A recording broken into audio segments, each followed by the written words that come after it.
Hey, good morning, good evening, good afternoon, whatever it is, wherever you are. It's Finn Lamore. Welcome back. Today we got some cool stuff because information dropped today. In this edition of Inside the Vault, we're sharing an update on our plans to reopen the public test server, PTS, which will include new features from our next update for Fallout 76. We've also got a reminder about the start of Caps Aplenty this weekend, as well as a refresher on some community activities you can take part in during March. So PTS, they've been promising to roll it out for a while with some of the new features. They've been a bit delayed in that. They are more or less saying that they need more time. We know that some in the community have been eagerly awaiting to get hands-on playtesting time with our next Fallout 76 update in the public test server. We still need some more time to make sure everything is fully implemented, but we're getting much closer and are now planning to reopen the PTS in mid-March. That sounds like a week or 2 weeks. Once we do, you will be able to try out upcoming features like special loadouts, camp slots, the new daily ops expansion, and much more. All these changes I think are good. I'm curious to see their implementation of both loadouts and camp slots. The loadout seems kind of funky. Like, it seems like that they've made an effort to not let you be able to like change them on the fly, which I think from a gameplay perspective might make a ton of sense. Imagine, if you will, that you're into PvP and you have a few card loadouts set up and you want to switch those right away in the middle of a fight with someone else. I could definitely see where people could exploit that, switch back between some different ones. I think it's a balance issue, why they have to do loadouts a bit differently. I actually, frankly, have lost most of my reason for doing loadouts. The biggest reason I had for doing loadouts was when running the silo. So when you run the silo, if you're going to do the shortcut through the reactor room, you need to pick a level 3 lock and you need to hack a level 3 computer. Usually what I would do is when going down the hallway to the reactor room, I would switch my cards so that I would have my pick locks on and my hacker cards on and have all those ready to go, because in that reactor room, you're getting hit with a ton of rats. You're trying to get it done quickly because you're taking on rats the whole time you're there. That always used to be a pain, and what I found myself doing a ton of times was, of course, forgetting to switch the cards back. But once they came out with the Master Infiltrator legendary perk card, all of that went away, because you don't have, once you get that card maxed, you don't have to have your pick locks on or your hacker cards on in order to automatically lockpick or hack. That got rid of most of my reasoning to have a card loadout. I wasn't going into my cards anywhere near as much to do that.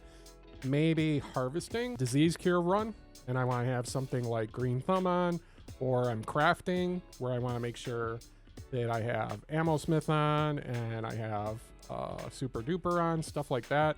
Those are really the only times I would switch. Special loadouts, they put some parameters around it that I think could impact gameplay, so we'll see how that is. So I'll take a look. Camp slots is another thing where you can have multiple iterations of your camp available. Say somebody has your spot, like, I always like to put that camp near the wayward because that's where you start out. The problem is that area is like really congested for camps. And what would happen to me time and time again is every time going into the game, somebody would have my spot. So I think it would be very cool if you had these different iterations of your camp and somebody's got one of your spots, you just use one of your others. You'll have different slots for your available camps. They can be in different places. You'd pick the one that you want when you log in, and there you go. You can have multiple camps, which I think is an awesome idea. So, like, one of the things that I always got upset about was I like the diner. I like having it up like a lot, but I would never want to take it down because I had everything set up. I'm curious as to how it will work with vendors, because one of the biggest pains with camp and moving them and redoing them is vendors. Once you store a vendor, all the stuff that you had listed in it goes away if it gets blueprinted with other things. I would just leave it out, take everything else in my camp down, and then use that to move my camp. When I res it, would take everything, including those vendors, still completely set up the way they were. So I'm kind of curious as to how they're going to deal with that problem. But they got smart people at Bethesda. We'll see what they came up with. Finally, daily ops expansion. This is overdue. So daily ops are definitely cool. The problem is that they're kind of basic right now. I spent a good deal of time playing Destiny. Daily ops equate to what would be strikes.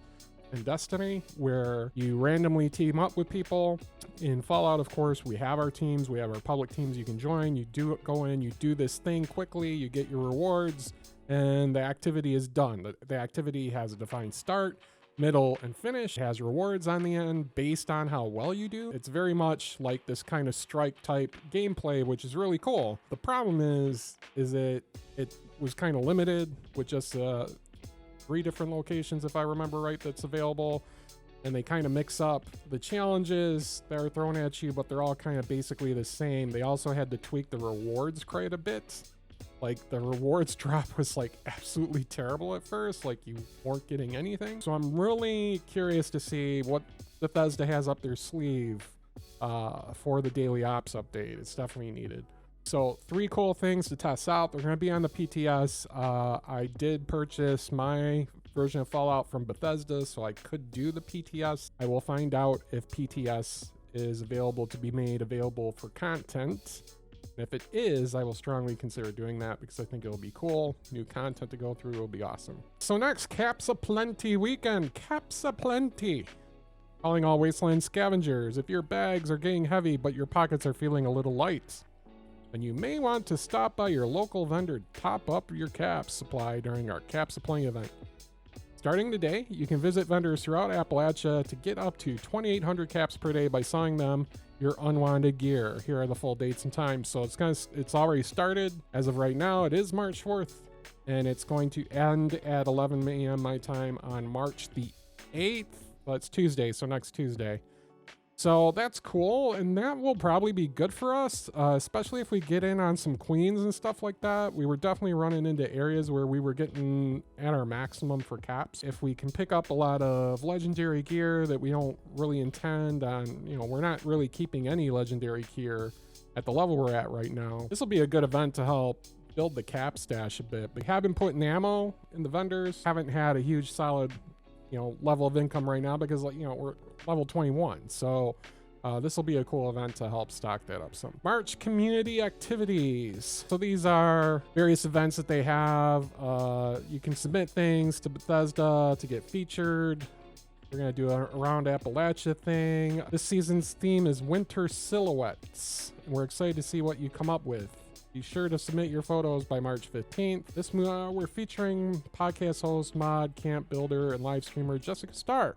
Going to be featured tomorrow on Fallout.com. That's cool. They found community folks who are out there generating content to feature. That's awesome. Camp Creations theme is going to be Settler, and there's a place where you can submit your build.